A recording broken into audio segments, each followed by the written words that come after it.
인간이 살아감에 있어서 가장 중요한 것 중에 하나는 자신의 정체성을 어떻게 확립하느냐일 것입니다.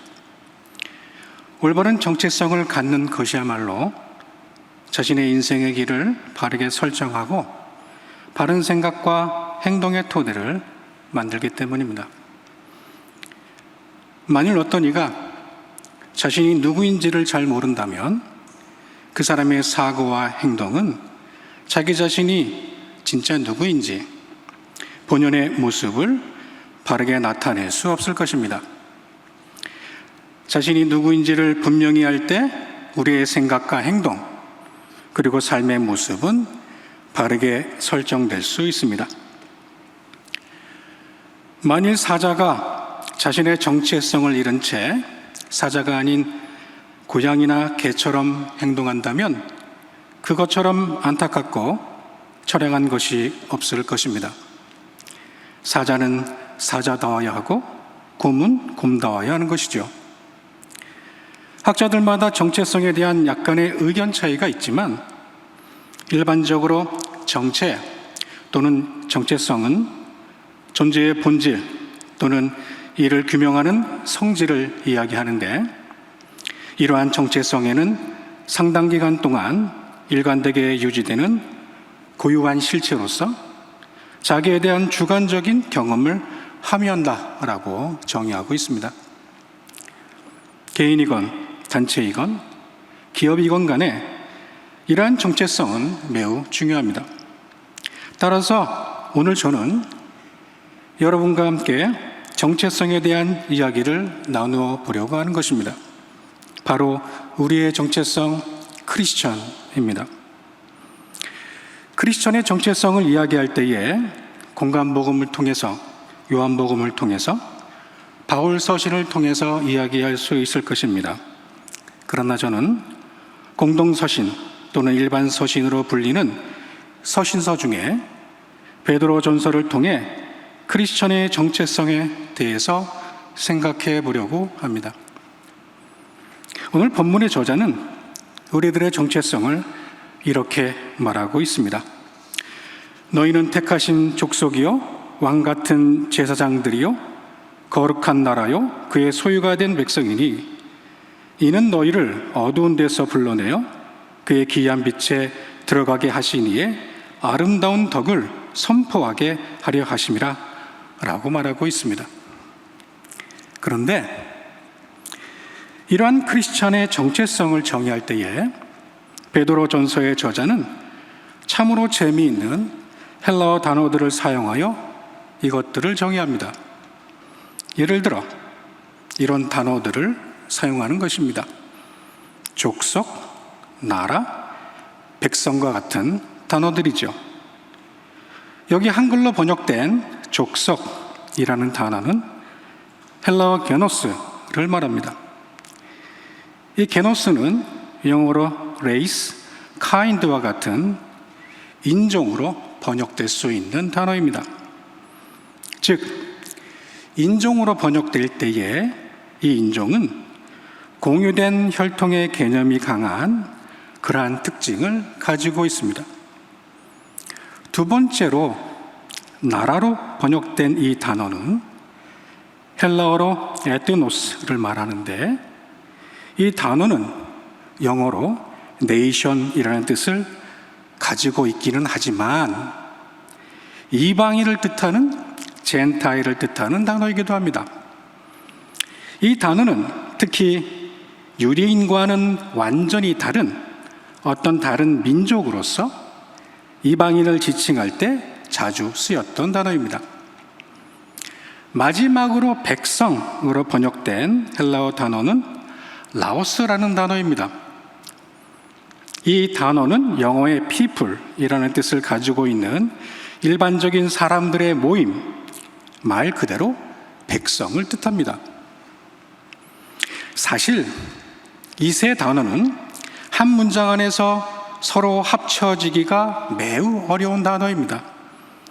그렇기 때문에 신약 성서에서 이 세 단어 게노스, 에트노스, 라오스가 함께 나오는 문장은 이곳 베드로전서 2장 9절밖에 없습니다. 특별히 나라 또는 이방인을 뜻하는 에트노스는 마태복음 21장 43절에서 비유적으로 사용된 것을 제외하면 교회의 성도를 지칭하기 위해 사용된 용례는 이곳이 유일합니다.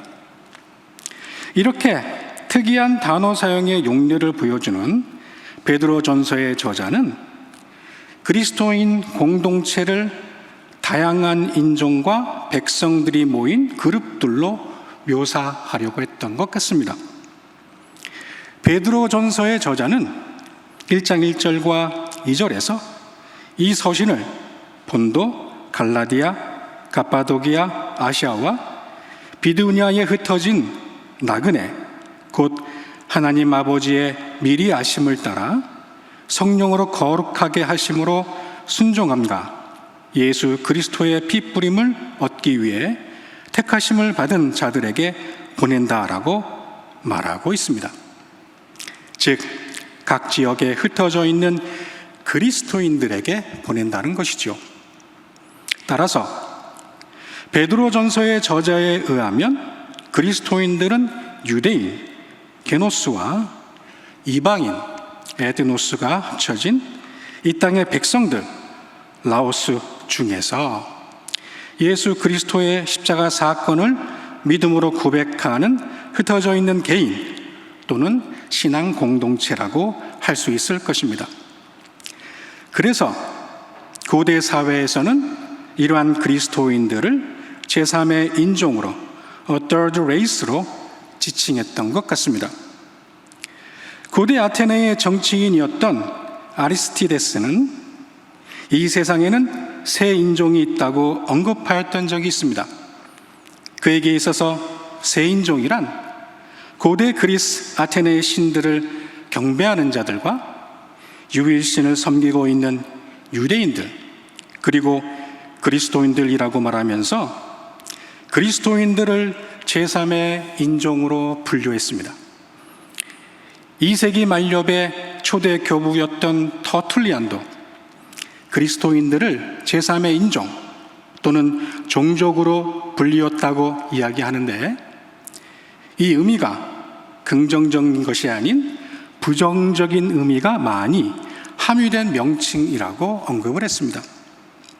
왜냐하면 그 당시에 제3의 인종이라고 하면 남성도 아니고 여성도 아닌 사람들, 즉 거세를 당한 사람들, 환관이나 내시를 지칭할 때 사용했던 용어이기 때문입니다. 즉 그리스도인들을 무엇인가 고정되지 않은 인종, 불안정하고 그들이 이해할 수 없는 카테고리 안에 있는 인종, 종족으로 분류했다는 것입니다. 아이러니하게도 우리의 정체성은 이러한 부정적인 시각에서부터 출발을 했습니다.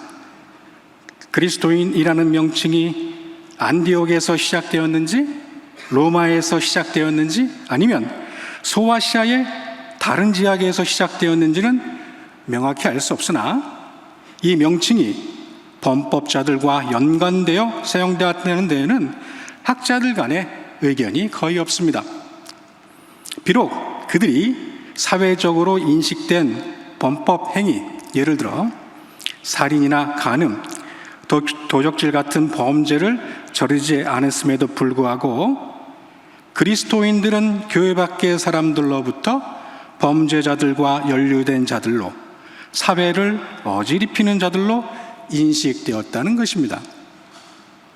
그리하여 그리스도인들은 교회 밖으로부터 핍박을 받았습니다.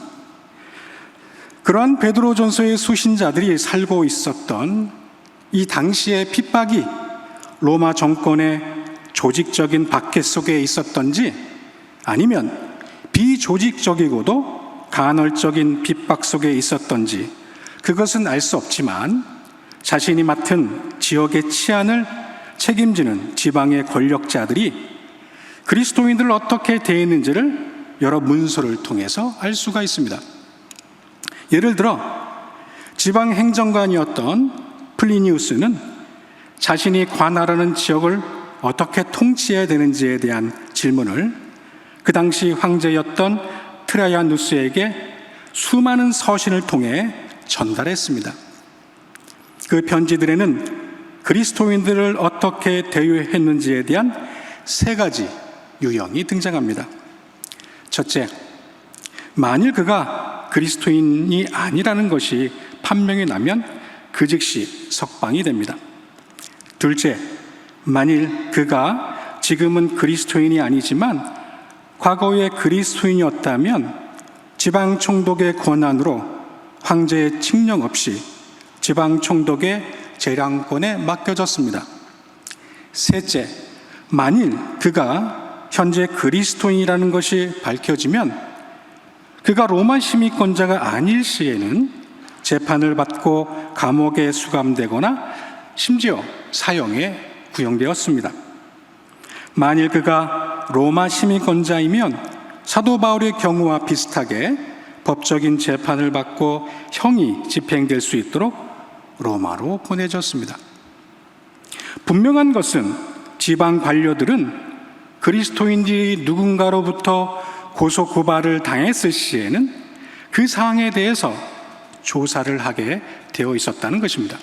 즉, 그 당시 그리스도인들은 조직적이든 그렇지 않든 교회 밖의 사람들이 예수를 믿는다는 이유로 고소를 하였을 시에 법적인 책임을 져야 하는 정치, 사회적 상황에 놓여 있었다는 것입니다. 지금과 같이 개인주의 사회가 아니었던 고대 사회에서는 자신이 속한 공동체 사회에서 자신을 어떻게 바라보는가가 매우 중요했습니다. 따라서 이러한 그 당시 그리스도인들에 대한 주변 사람들의 대우와 편견은 그리스도인 당사자들에게는 상당한 사회적 압박으로 다가왔을 것입니다. 그리하여 네로 왕제 이전임에도 불구하고, 즉 그리스도인에 대한 박해가 상대적으로 덜 심했던 시기임에도 불구하고 정말 어마무시하게 많은 사람들이 자신의 신앙을 버렸던 것입니다. 즉, 많은 그리스도인들이 자신들이 그리스도인이라고 불리는 것에 대해서 부정적으로 또는 부끄러워하는 경향을 보였다는 것입니다. 그런데 이러한 제3의 인종, 종족이라는 오명을 갖고 있었던 그리스도인들이 자신의 이름에 대한 새로운 정체성을 부여하기 시작합니다. 즉, 더 이상 자신이 그리스도인이라고 불리는 것에 대해서 부끄러워하는 것이 아니라 오히려 자신이 그리스도인이라는 것을 자랑스럽게 생각하기 시작했다는 것입니다. 오늘 우리가 읽지는 않았지만 베드로전서 4장 12절에서 13절에는 이러한 내용이 있습니다. 사랑하는 자들아, 너희를 연단하려고 오는 불시험을 이상한 일 당하는 것 같이 이상히 여기지 말고 오히려 너희가 그리스도의 고난에 참여하는 것으로 즐거워하라. 이는 그의 영광을 나타내실 때에 너희로 즐거워하고 기뻐하게 하려 함이라. 베드로전서 저자는 이 본문에서 불시험 당하는 것을 이상히 여기지 말고 오히려 그것을 그리스도의 고난에 참여하는 것으로 즐거워하라 라고 이야기하고 있습니다. 이 본문에 나와 있는 것과 같이 초기 그리스도인들은 이제는 자신이 그리스도인이라는 이름으로 불리는 것에 대해 부끄러워하지 않고 오히려 이것에 대해 자랑과 영광이라는 정체성을 갖기 시작했다는 것입니다. 왜냐하면 그리스도인됨이 곧 그리스도의 고난에 동참하는 것으로 이해되었기 때문입니다. 여러분, 재미있지 않습니까? 외부인의 비난에 의해 자신의 그리스도인됨을 부끄러워하거나 부정하는 것이 아니라 오히려 이 비난을 뛰어넘어 내가 그리스도의 고난에 참여하고 있다라는 정체성을 가짐으로 이러한 사회적인 편견과 그리스도인에 대한 적대적인 시각을 뛰어넘는 정체성을 갖게 되었다는 것이죠. 여러분, 요즘 많은 사람들이 교회를 비난합니다. 그리고 또한 그리스도인들을 비난합니다. 그리하여 우리는 위축된 삶을 살게 될 수도 있습니다. 그래서 어떤 전도사님들은 자신이 그리스도인으로서 목회자가 되기를 헌신하는 것에 대해서 후회하시는 분들도 계십니다. 어떤 분들은 자신이 그리스도인이라는 사실을 숨기기를 원하시는 분들도 계십니다. 사실 현재 우리가 사회로부터 받는 비난은 1세기 그리스도인들이 받았던 비난과는 성격이 아주 다릅니다. 우리가 사회로부터 받는 비난이 우리들의 잘못으로 기인한 것이든, 교회의 이름을 빌려 무리를 일으키는 이단들에 의해서 비롯된 것이든, 정부의 과도한 간섭에 의해서건, 언론의 과장된 표현에서 발생된 것이든, 아니면 이 모든 것들이 복합적으로 뒤엉켜져서 발생된 것이든 상관없이 우리는 우리가 그리스도인임을 자랑스러워야 해야 할 것입니다. 그리스도인이라는 우리의 정체성은 그 발생 기원 때부터 조롱과 비난이라는 수식어를 담고 있었습니다. 그러니 우리가 받는 비난으로 인해 너무 기가 죽어 있거나 낙심하거나 개신교회 그 자체에 대한 회의를 갖지 마시기를 부탁드립니다. 그리스도인에 대한 끊임없는 편견과 적대적인 태도는 언제나 어느 때에든지 항상 존재할 것이기 때문입니다. 그것이 우리의 잘못으로 인한 것이든 그렇지 않던 간에 말입니다. 따라서 우리는 우리 스스로의 정체성을 긍정적으로 바라봐야 할 것입니다. 왜냐하면 하나님께서 우리에게 이 세상에서 가장 아름다운 사역을 맡기셨기 때문입니다. 오늘 성경 본문 베드로전서 2장 9절의 하반절을 보시면 삼위일체 되시는 하나님께서는 우리를 기이한 빛에 들어가게 하신 이에 아름다운 덕을 선포하기 위해 우리를 부르셨다라고 말씀하고 있습니다. 그렇습니다. 그분은 우리를 부르셨습니다. 삼일체 되신 하나님께서는 우리의 죄를 대신 짊어지시고 섬김과 봉사로서 자신의 모든 것을 내어주신 주님의 아름다운 덕을 선전하기 위해 우리를 부르셨습니다. 저는 이러한 부름을 받은 우리 모든 그리스도인들을 새로운 종족으로 명하고 싶습니다. 이 새로운 종족은 다른 사람들을 비난하여서 자신의 이득을 취하기 위한 종족이 아닙니다. 이 종족은 여기저기 땅 투기할 곳이 없는가를 알아보기 위해서 정보를 교환하는 종족도 아닙니다. 이 종족은 주식 투자를 하여서 대박을 꿈꾸는 그러한 종족이 아닙니다. 이 새로운 종족, 그리스도인들은 예수 그리스도의 덕을 기리며 그분이 아름다움을 선포하기 위해서 세워진 종족입니다. 그러니 외부의 판단과는 상관없이 우리의 길을 걸으시길 부탁드립니다. 주님께서 우리에게 가르쳐 주신 성경의 가르침을 따라 한 걸음 한 걸음 자신의 길을 걸으시기를 부탁드립니다. 때때로 좀 부족한 면이 보일 때도 있을 것이고 실수할 때도 있을 것입니다. 그러나 이러한 자신의 부족함에 연연하지 말고 그냥 자신에게 주어진 이 길을 그냥 한 걸음 한 걸음 내디디시기를 부탁드립니다. 여러분의 주님을 위한 변치 않는 애씀은 당장은 아니더라도 마침내 외부적으로 드러날 것입니다. 지속적이고 의도적이며 신실한 노력을 계속 하시길 부탁드립니다. 그리스도인이라는 우리의 정체성을 부끄러워하지 말고 이러한 것을 당연하게 여기며 그냥 우리의 할 일에 집중하며 최선을 다하시기를 부탁드립니다. 이러한 우리의 정체성을 다시금 생각하시면서 힘들고 어려운 삶의 순간을 이겨내시기를 주님의 이름으로 부탁드립니다. 기도하겠습니다. 우리에게 삼일체 되신 하나님을 알게 하시고 그분을 나의 구주로 고백하게 하시니 진심으로 감사를 드립니다. 그리스도인으로서의 정체성을 잘 깨닫고 삼일체 되신 하나님의 은혜를 알리는 자가 될 수 있도록 우리와 함께하여 주옵소서. 예수 그리스도의 이름으로 기도드리옵나이다. 아멘.